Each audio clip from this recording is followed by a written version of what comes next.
Hello everyone, this is Dr. Zishan and today we are going to discuss a disease. About more than 200 cases of this disease has been reported in Pune and about more than 30 reported deaths are there. We are talking about GBS. How to pronounce GBS? It is basically Guillain-Barré syndrome. Okay. इसके लिए एक छोटी सी story आपको बताऊंगा मैं. In my MD residency, there was a patient about 32-35-year-old male presented with the chief complaint of weakness in bilateral lower limb. On taking the history, he said that the weakness was initially in the foot, later it ascends up in the knee and then ascends to the hip. On taking the past history, he told that about 2-3 weeks back he was having some episode of diarrhea kind of illness, and followed by he was having some with the onset of this disease he was having backache, shoulder ache, and there was tingling sensation in the lower limbs also, extremities. But as such, there is no prominent sensory loss like pain and temperature. Although on examination there was areflexia and loss of proprioception. So a major differential of this clinical scenario is GBS. Let's see. GBS is an acute, frequently severe and fatal fulminant polyradiculoneuropathy. Polyradiculoneuropathy का मतलब क्या? पॉलीरेडिकुलो यानी multiple nerve roots involve होती हैं, और neuropathy का मतलब होता है मल्टीपल पेरिफेरल नर्व्स भी इन्वॉल्व होती हैं. इट इज़ अब बेसिकली ऑटो इम्यून डिसीज़. क्या होता है कि जो एक एंटीजन होता है ना कैम्पाइलोबैक्टर जेजुनी में, सियालिक एसिड रेसिड्यू पैथोजेनेसिस पर अपन देखेंगे, उसमें मॉलिकुलर मिमिक्री की वजह से हमारी खुद की बॉडी का माइलिन और एक्सॉन इन्वॉल्व होता है. So therefore it is an autoimmune disease. Usually male में देखने के लिए मिलती है, अडल्ट पॉपुलेशन में ज़्यादा देखने के लिए मिलती है. Now see pathogenesis. Mostly there is some antecedent history of some gastrointestinal और रेस्पिरेटरी ट्रैक्ट इन्फेक्शन. जनरली ज़्यादातर केसेस में हमको कैम्पाइलोबैक्टर जेजुनी के इन्फेक्शन की हिस्ट्री मिलती है. ठीक है, that is diarrhoeal illness.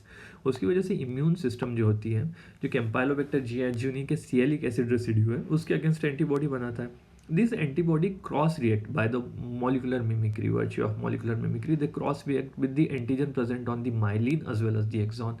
This causes damage to this myelinated nerve fibers and sometimes the axon also, and this causes that post-infectious demyelinating polyneuroradiculopathy. Okay. अब ज़रूरी नहीं है कि सिर्फ जो आपका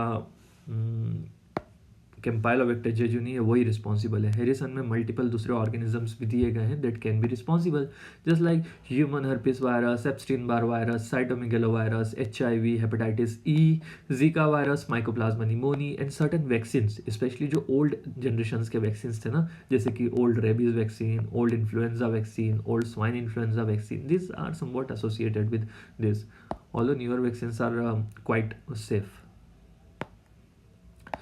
About 70% पेशेंट जो होते हैं, 70% patient will give the history of some antecedent respiratory और gastrointestinal infection.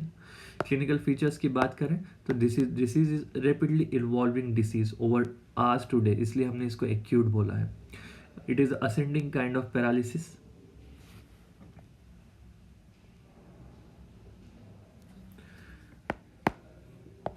And there is it is mostly symmetrical. Mostly क्या? Always symmetrical. दोनों लिम्ब इन्वॉल्व होते ही है ना.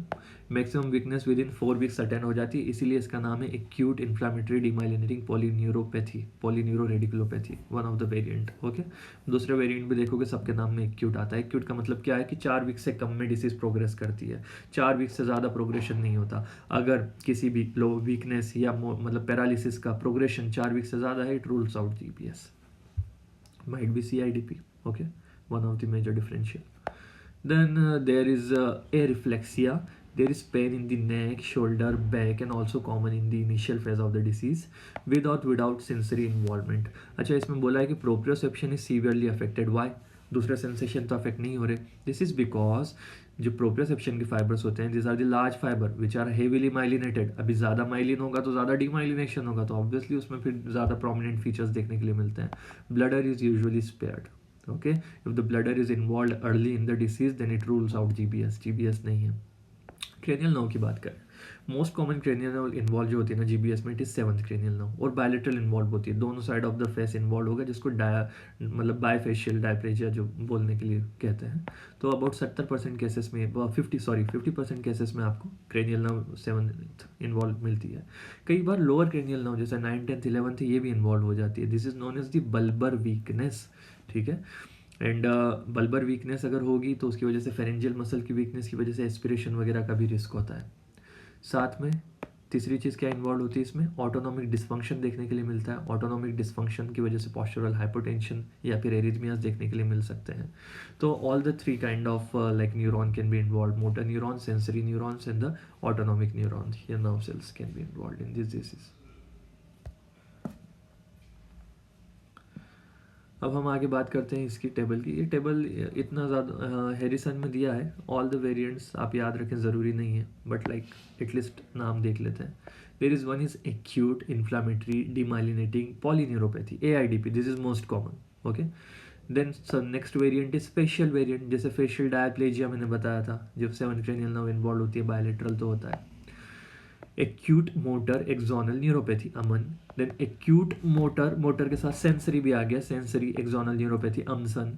Then there can be acute motor conduction block neuropathy, there can be pharyngeal cervical brachial weakness, pharyngeal cervical यानी गर्दन and brachial यानी arm की weakness.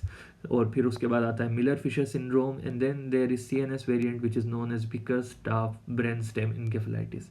Out of these all variants you need to remember only four for your pre-PG examination which are important। कौन कौन सा, AIDP, अमन, अमसन और Miller Fisher syndrome. उसके अलावा जो है these are not very much important, अगर याद रह गए नाम तो अच्छी बात है। हैरिसन में पैराग्राफ्स में कुछ 2 नाम और दिए थे, मैंने यहाँ ऐड किए हैं। these are the pan dysautonomic variant, इसमें क्या होता है पूरा autonomic nervous system predominantly involve होता है। और एक होता है प्योर सेंसरी वेरिएंट, इसमें सेंसरी सिस्टम प्रीडोमिनेटली इन्वॉल्व होता है, मोटर वीकनेस सच नहीं मिलती। अब अपन बात करते हैं GBS के वेरिएंट्स की। तो बेसिक जो 4 वेरिएंट्स है इसको अपन डिटेल में डिस्कस करेंगे यहाँ पे।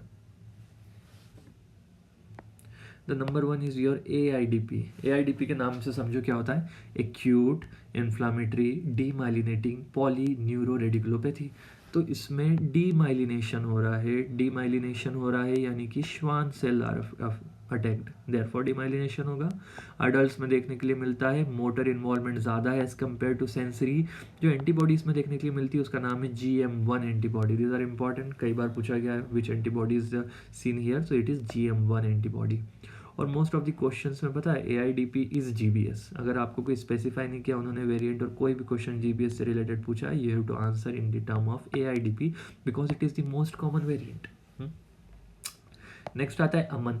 अमन is seen in children as well as young adult, motor involvement ज़्यादा होता है। अमन का फुल फॉर्म क्या है, acute motor axonal neuropathy. Motor का मतलब अब स्पेसिफाई कर दिया नाम में, मोटर है मतलब ऑब्वियसली सेंसरी इन्वॉल्वमेंट नहीं है।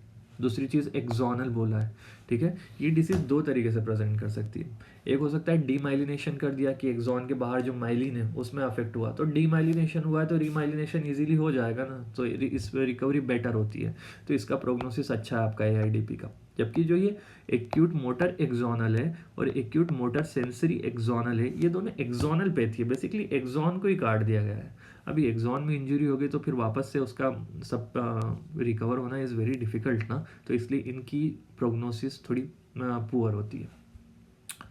तो यहाँ पे हम बात करें अमन की, विच इज़ मोटर ओनली, तो it is motor involvement. Antibody कौन सी मिलती है, GM1 एंटीबॉडी और GD1A antibodies. It attacks the nodes of Ranvier, that is a part of axon. AMSAN variant की बात करते हैं, it is also acute but it is motor plus sensory axonal neuropathy. इसमें भी एक्सॉन इन्वॉल्व हो रहे हैं इसलिए प्रोग्नोसिस पुअर होगा इसका।